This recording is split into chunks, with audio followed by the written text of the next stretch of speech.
Hello, this is Dr. Grande. Today I will analyze the case of the Hudson River helicopter disaster. First, I'll look at the background of this case, move to the timeline of the incident, then offer my analysis. In 2025, 49-year-old Agustin Escobar lived in Barcelona, Spain, with his 39-year-old wife and his 3 children, ages 10, 8, and 4. Agustin was an executive with a technology company called Siemens. On Sunday, April 6, 2025, Agustin traveled to Pittsburgh, Pennsylvania, in order to tour Siemens plants. Instead of returning to Barcelona when he was done, Agustin extended his trip because he wanted his family to visit New York City. They intended on celebrating his wife's upcoming 40th birthday with some sightseeing. The plan was to tour New York City in a helicopter. The family booked a tour with a company called New York Helicopter. This company was founded in 1998 by a man named Michael Roth. Back then it was named New York Helicopter Charter. Michael developed a reputation in the industry for being involved in litigation and slow to pay his bills. He filed lawsuits against lenders over loan agreements. Another tour operator told the media that Michael had disputes with everybody. In June 2013, a Bell 206 helicopter being operated by the company was carrying 4 Swedish tourists when it lost power and crash-landed in the Hudson River. The pontoons were inflated in time and the helicopter remained upright. The pilot and the 4 passengers survived. Michael Roth blamed a company that performed maintenance on his aircraft and filed a lawsuit against them. In 2015, the pilot of another helicopter lost control when taking off from a base in New Jersey. The helicopter experienced a hard landing and the pilot was not injured. In 2019, New York Helicopter filed for Chapter 11 bankruptcy protection. The bankruptcy ended in 2022. Michael reconstituted the business as New York Helicopter Tours. He leased a Bell 407 helicopter from a company in Louisiana. This helicopter, which is essentially a 4-blade rotor version of a Bell 206 Long Ranger, was repossessed 5 months later. In January 2025, New York Helicopter was sued for allegedly not paying $1.4 million for a helicopter lease. In February 2025, the company was sued by another lender who claimed the company owed them over $83,000.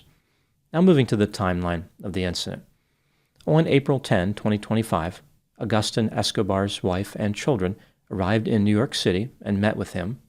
He and his family went to the downtown Manhattan heliport for their tour with New York Helicopter. Their trip was scheduled to last for about 20 minutes and involved making a loop around the Statue of Liberty, then heading north along the Hudson River to the George Washington Bridge, turning around and heading south back to the heliport. The helicopter used on their tour was a Bell 206 Long Ranger 4, which was owned by a company in Louisiana. The Long Ranger is a stretched version of a Bell 206 Jet Ranger. The Jet Ranger can seat 5 people. The Long Ranger has room for 7. It has a rear-facing seat positioned between the front and rear seat.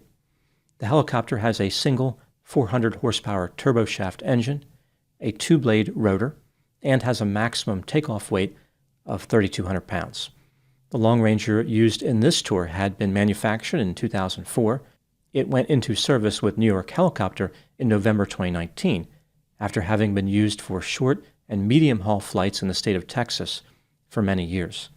This was the 8th flight of that day for this Long Ranger. It had performed 16 tours the day before. During its time with New York Helicopter, the Long Ranger had been used to conduct over 1,600 tours. The pilot for the trip was a 36-year-old U.S. Navy veteran named Sean Johnson. Sean had only been flying since August 2023 and had only been working for New York Helicopter for a few weeks. At 2:59 p.m., the helicopter took off and flew to the Statue of Liberty. It then traveled north along the Hudson River on the west side of Manhattan. At 3:09 p.m., the helicopter passed over the George Washington Bridge and turned around. It followed the Hudson River south on the New Jersey side, traveling at 90 miles per hour at an altitude of 1,100 feet. At 3:11 p.m., when the helicopter was right off Edgewater, New Jersey, the pilot started his descent. The helicopter dropped 500 feet of altitude in 51 seconds. At 3:12 p.m., the Long Ranger gained some altitude. It's not clear what was going on. Some people believe that Sean was losing control of the helicopter at this point. At 3:15 p.m., the Long Ranger experienced an in-flight structural failure, which included the separation of the main and tail rotor systems. This caused the helicopter to descend rapidly into the Hudson River next to Jersey City, New Jersey. The site of the collision was near the Holland Tunnel ventilation shaft and opposite Pier 40 in New York City. The helicopter was inverted when it hit the water. In that spot, the water was only 5 feet deep. Other components from the helicopter landed in water that was 75 feet deep. Emergency responders made their way to the helicopter. 4 of the occupants were dead, and the other 2 died after being taken to a hospital. At the time I'm making this video, the NTSB is investigating the crash. Several components of the Long Ranger are still missing, including the main rotor, the transmission, a large portion of the tail boom, and the rear rotor. According to the website for New York Helicopter, the company will not be operating until further notice. Now moving to my analysis. There are many possible explanations for the cause of this crash. The NTSB said that witnesses saw a flock of birds, so maybe a bird strike brought down the helicopter. Historically, birds have not had tremendous success taking down helicopters, but it has happened, especially when there's a strike on a tail rotor. Based on video of the crash, the helicopter did not strike another manned aircraft, but it could have struck a drone. Another theory is that the rotor, along with the transmission, detached from the helicopter and cut off the tail boom. Without a main rotor, the helicopter would have crashed whether the tail boom was cut off or not. It's also possible that the main rotor cut off the tail boom before detaching from the helicopter. This can occur due to a mechanical failure or if the helicopter was being taken through extreme maneuvers. Before the crash, the pilot indicated on the radio that he needed to refuel, but this was routine. He was not critically low on fuel. It's not clear if there was any other communication, like did Sean realize that something was wrong with the helicopter? For instance, if the main rotor did strike the tail boom, the strike probably would have been preceded by violent rotor flapping or bumping sounds. Maybe Sean detected this, but did not know what was going on. Was he struggling to maintain altitude? Was there a life and death battle going on to control the helicopter? There's no way to know at this point. One thing is for certain, once the helicopter broke apart, no input to the flight controls would have changed the outcome. It wasn't like Sean could have saved the Long Ranger. All the control surfaces had detached by that point. This would be like trying to steer a car after the front axle was removed. The driver can turn the steering wheel all they like. Nothing is going to happen. As soon as the main rotor detached, everybody on board the Long Ranger was doomed. Maybe they could have survived if the helicopter was just a few feet off the water, but that was not the case here. The NTSB said that the helicopter did not have a flight recorder or a video camera. This is going to make the investigation more difficult, but I imagine they will still figure out what happened. If I had to guess, based on what is known at this point, I would say the crash was probably caused by a catastrophic and unexpected mechanical failure involving the main rotor. As I mentioned, the pilot, Sean Johnson, did not have a lot of experience as a helicopter pilot.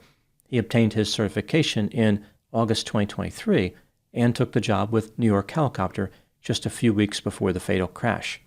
This makes me wonder if he was not particularly familiar with the Long Ranger. Maybe he had not developed an ability to recognize or mitigate early warning signs in that particular kind of helicopter, like mast bumping or unusual rotor vibration. Sean had served in the Navy on the aircraft carrier USS Ronald Reagan. His job was to refuel jets. Some media sources reported that he was a Navy SEAL, but this does not appear to be the case.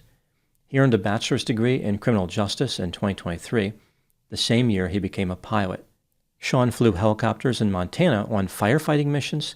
These helicopters were larger than the Long Ranger, like one was a Boeing Chinook CH-47 tandem rotor helicopter.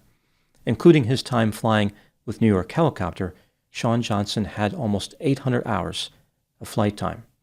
There has been a lot of focus on Michael Roth and his helicopter tour company, New York Helicopter. The history of financial problems that I mentioned probably does not help the image of the company. When the media asked Michael about the maintenance of the Long Ranger, he replied, quote, It's my director of maintenance who deals with that, unquote. Michael was asked about how often the helicopter was inspected and how recently it was inspected. He said, quote, "We follow all the rules and more," unquote. Some people have wondered if New York Helicopter should be permitted to stay in business after this crash. For example, Senator Chuck Schumer is asking the FAA to revoke the company's license. Even though the helicopter tour company had a couple of frightening incidents, which I mentioned, one in 2013 and one in 2015, overall, their safety record was pretty good. Sometimes an unexpected mechanical failure occurs, and there was nothing that could have been done to prevent it. Now moving to my final thoughts. Since 1977, there have been 38 fatalities involving helicopter tours in New York City. Many people want these tour companies to be closed permanently. It's not just the danger part. They view the tours as unnecessary, and they don't like the helicopter noise. Despite the outrage, thousands of people have taken helicopter tours of New York City without any problems. Statistically, it is still a pretty safe activity. I think what was particularly frightening about this case is how it reminds people that death can arrive without warning. Agustin Escobar was not some reckless thrill-seeker chasing danger. Rather, he was a thoughtful father just trying to form magical memories with his family. This should have been a joyful experience, which the family could have reminisced about for decades, a time of wonder and amazement as they were dazzled by the grandeur of New York City. Instead, tragedy struck without mercy. In an instant, they were plummeting toward the Hudson River. If they had any warning about what was going to happen, it would have only made the experience more terrifying. The family suffered a horrible fate in the waters that separate New York and New Jersey. This type of event forces people to reevaluate their assumptions about risk, but this was not a particularly risky adventure.